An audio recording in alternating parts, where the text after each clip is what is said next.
Hello and welcome to Wedding Wednesdays with Weddings Online. My name is Kelly and I'm a former wedding planner and blogger, and I'm obsessed with weddings.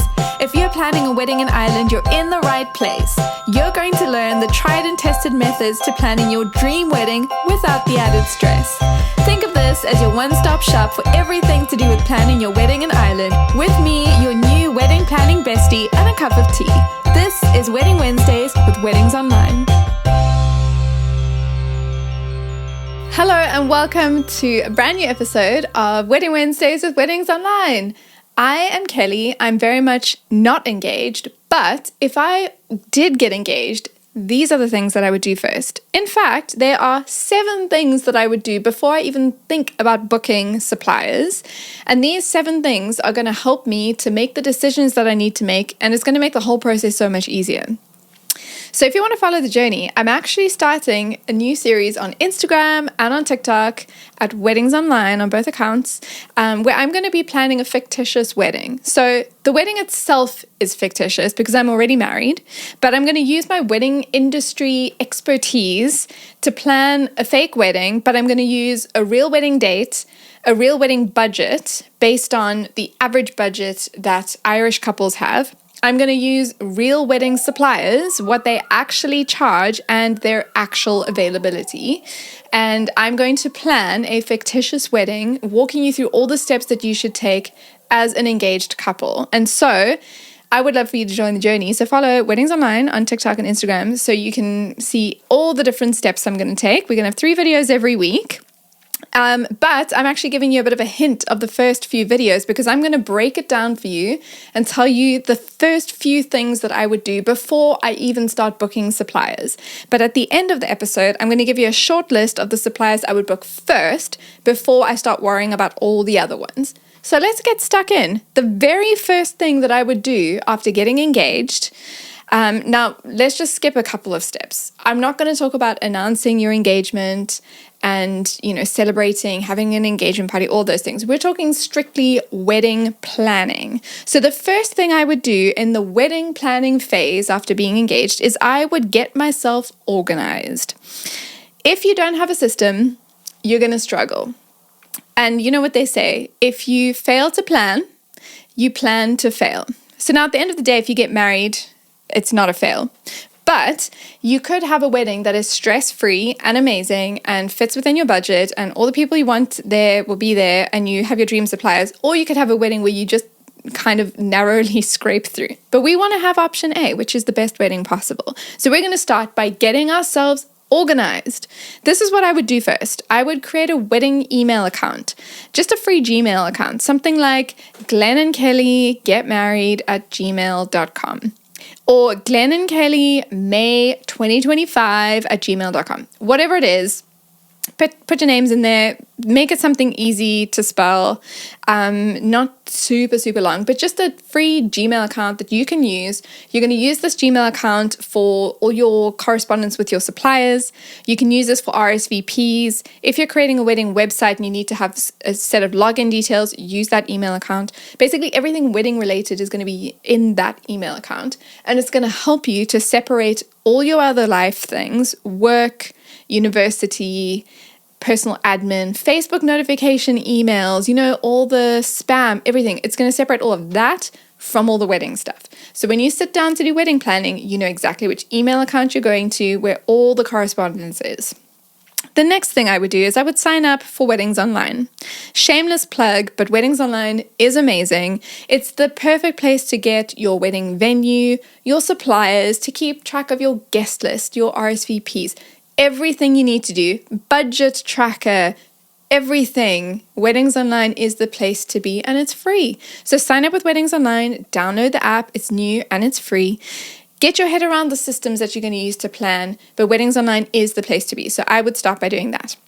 Step number 3, join our Facebook group, because there are almost 70,000 people in the group, engaged couples getting married in Ireland just like you. They share recommendations. They can tell you which suppliers they've booked who are amazing. They can share photos from their actual wedding when they get married just to give you inspiration.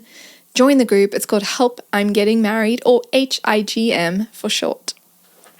I would get my hands on a checklist When you're planning a wedding, there are literally hundreds and hundreds of decisions that you get to make. But having a checklist is a really good way of knowing when you need to book certain suppliers and when you don't even need to be thinking about them.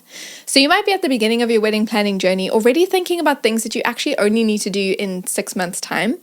The best way to release the stress and to relieve yourself of the pressure is to think, what do I need to book this month or this week? And not worry about the rest. But a wedding checklist is the perfect way to do that. And we have a free one with Weddings Online. I'll drop a link to that in the notes. Actually, I'll drop a link to all these different things in the notes, the app, everything, so you know exactly where to go. But having a checklist will help you to plan everything in the right sequence. And finally, when it comes to getting organized, I would set myself a rhythm for wedding planning. I wouldn't want wedding planning to take over my whole life. I still have other things I'm doing. I have work that I love to do. I have friends I love to hang out with. I have a partner who I actually want to find out how their day was. I want to go on date nights. I still want to be going and doing fun things. I've got like new recipes that I want to try cooking. There are all kinds of things I want to do. I got books I want to read. I don't want the wedding planning to take over my whole life. So I'm going to set a rhythm that's going to help me to plan my wedding efficiently and effectively and strategically while having loads of fun doing it and also keeping up with the other aspects of my life. Now, of course, there's going to come a time where wedding planning does need to take over. You know, a couple of weeks before the wedding, you're going to have a lot of tasks that you need to do.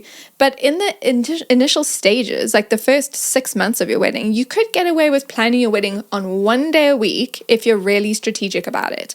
You could do, for example, Saturdays could be the day that you and your partner sit down, you make your to-do list of what you've got to go through, you look at your checklists and say, okay, these are the suppliers we need to book, and you look together at who you're booking. You could organize all your venue visits, you could have your meetings on Zoom or in person with your potential suppliers. Everything you need to do, you can schedule for that day as much as possible.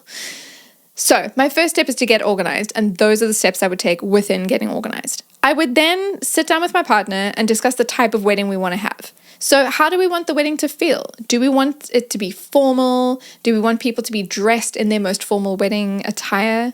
Do we want to be dressed formally? Do we want to get married in a big venue and have loads of people there? Or do we want it to be more relaxed and intimate? What do we picture when we think of our wedding? So I'd have a lot of conversations about the type of wedding. I'd put words to the theme, and I'd start having a real understanding of how I want my guests to feel when they're there. And that's going to help me when it comes time to booking suppliers. Then step 3, I would set a date. So some of the questions that you've answered in your type of wedding you want to have kind of questionnaire that you put out will help you to determine when you want to get married. So for example, what time of the year do we want to get married? If you've pictured the type of wedding as being a summer wedding, then you want to get married in the warmer summer months. If you've pictured a kind of Christmas festive wedding, then you know you want to be getting married in winter, December, around Christmas. So these two steps kind of play off one another. But when setting a date, you want to be thinking about if there are significant dates that you want to honor, such as the dating anniversary. Like I went to a wedding before where the couple got married on their 10-year dating anniversary, and it was really special. There might be some other dates that are significant to you, like your parents' anniversary date. You may want to get married on that date. Or some dates that you want to avoid, like, Friday the 13th. If some people just feel like that's a really unlucky day, they don't want to get married then. Other people think that's a flippin' awesome day and they would seek that date out. You make those decisions. You may have other things that you want to avoid, like major sporting events. If you know that your family and loads of your friends are really into a certain sport and there's like a big final happening on the weekend of some potential wedding dates, have a think about those types of things. And then a final thing to consider when you're setting your date is, are you set on a weekend wedding or are you open to a midweek wedding? Have a think about what you want to do, and that will help you to determine what date to get married. Okay, so to recap where we're at in our first few steps. So in the 7 things that we do before booking our suppliers, we have gotten organized. We've discussed the type of wedding we want to have. We've set a date. Now we're going to move on to talking about priorities. Now again, priorities will be similar to the type of wedding you want to have, but this is where you get very specific. Sit down with your partner. This is what I would do. I would sit down with my partner and make a list of our priorities. So you could say to each other, okay, list 3 things that are non-negotiables for you, that If we didn't have these three things, you would think that the wedding was not your type of wedding. So for example, I don't know my actual must-haves yet, but we'll go into those when we do the videos and when we start filming them. But it could be something like a non-negotiable is entertainment. I want to make sure that my guests are entertained from the moment they step in to the moment they leave. And then you start to think, well, what does this mean? It's the type of music we have at the ceremony as people walk in. It's what we're doing during our cocktail hour. It's how we entertain the guests when we're having our photos taken and they are hanging out waiting for us. It's what we do between courses. It's how we get the dance floor open. All of that type of thing. If entertainment is a big deal, you put that on your list and that helps to determine your plans. Your must-have could be something totally different. It could be the flowers. And then you know when you're working on your budget to make sure your budget is big enough to prioritize flowers. Your must-haves will be different to another couple's must-haves. But the key here is to sit down with your partner, work out your individual priorities and your shared priorities, because that will help determine what you do later on, which we're coming to, which is all about the budget. The next step is to choose a wedding party. I recommend doing this after you've got an idea of the date, because the chances of people in your wedding party also being asked to be at other people's weddings, it's quite high. And so you want to be able to say to someone, hey, I'd love for you to be a bridesmaid, or I'd love for you to be in the wedding party, or whatever role you want to give them. And you say, we're thinking of getting married on this date. Are you available? Are you keen? Now, depending on who it is, if it's like your sister, it doesn't matter what wedding they've been invited to before, they're going to make a point of being at your wedding. They're going to find a way. But when you have other friends getting married, it's just helpful to say to someone, we're getting married, we want you to be there, this is when we're doing it. And then find a creative way to ask them. And there's so many things you can do, but you want to make this really special. You want them to feel like they're part of something really fun. You want them to know what their responsibilities will be, because a lot of the time they just don't know what they're being asked to do. So have the conversations, let them know what your expectations are. If you want them to be very hands-on, if you want them to be able to do some fun things with you, like, you know, cake tasting or helpful things like assembling wedding invitation packs, whatever it is, have those conversations at the beginning so that they know what they're being asked to do. Okay, we have 2 things left to do before we start booking our suppliers. The next thing is to create a budget. Now, you don't have to have the full budget absolutely nailed, but you need to have at least a rough idea of what you're working with. So if it was me, and if I was working on my wedding budget, I would begin by looking at the industry average. So we've done a wedding survey, which we do every year at Weddings Online, where we survey hundreds of couples to find out what they spent on different parts of the wedding. Using that information, we've come up with the industry average. Now, an average really is this. It is an average. If somebody has spent £100 on something, you just know that that means a bunch of people spent £300 on it and a bunch of people spent £50 on it, whatever it is. Averages are averages, but they do give you a bit of an understanding, because if you've never planned a wedding before, you'll have no clue what anything costs. So have a look at the survey just to get an idea, bearing in mind that your priorities will dictate how much you actually spend.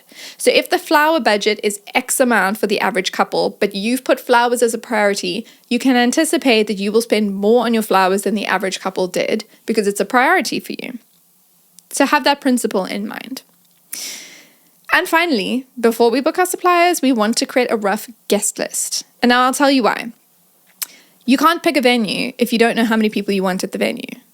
So it is a bit of a chicken and egg situation. If your venue is a priority, you then only book you only invite the amount of guests who can fit into the venue. But if your guests are a priority, and I would say they probably should be, make a rough idea of who you want there. So you can ask yourself, do we want to have children there or not?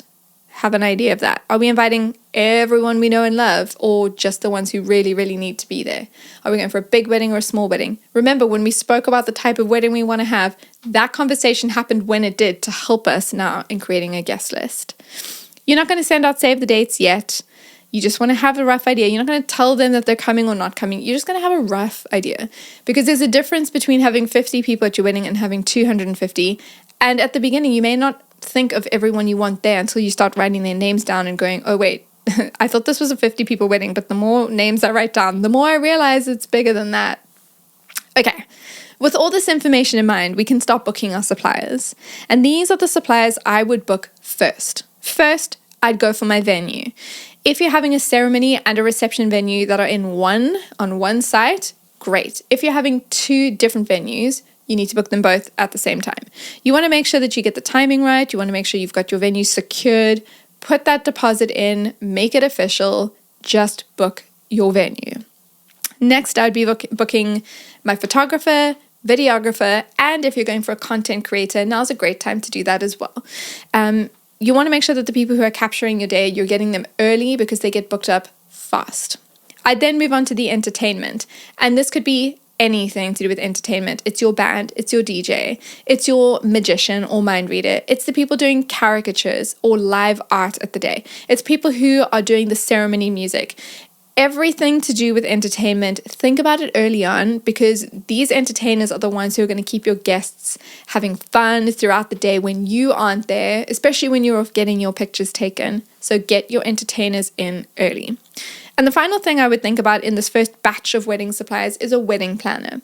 Not everybody chooses to have a full wedding planner. It might be that you have a combination of a venue coordinator and then a day of coordinator or a wedding stylist. Whatever your preference is, you want to get that in early because your wedding planner or coordinator, whichever direction you go in, they can actually get you some really sweet discounts on other suppliers. They can help you book other suppliers too because they'll have recommendations for you. So you don't want to wait till the last minute. So let me give you a quick recap of the 7 things that you do, or the 7 things I would do if I was engaged before booking suppliers. I would get organized. I would think about the type of wedding I want to have. I would then set the date, talk through my priorities with my partner, pick a wedding party, create a budget, create a rough guest list, and then I would book my suppliers. So don't forget to follow Weddings Online on Instagram and TikTok so you can get the inside scoop of all the steps that we've just spoken about, plus the actual decisions that my partner and I are going to make. We haven't quite nailed it yet, but I think we're going to plan a really amazing fictitious wedding, and I can't wait for you to see all the details coming together. Well, thank you for listening today. The Wedding Wednesdays with Weddings Online podcast is produced by me, Kelly, and mixed, mastered, and edited by Glenn Hartman. For more wedding planning tips, advice, checklists, and more, visit weddingsonline.ie.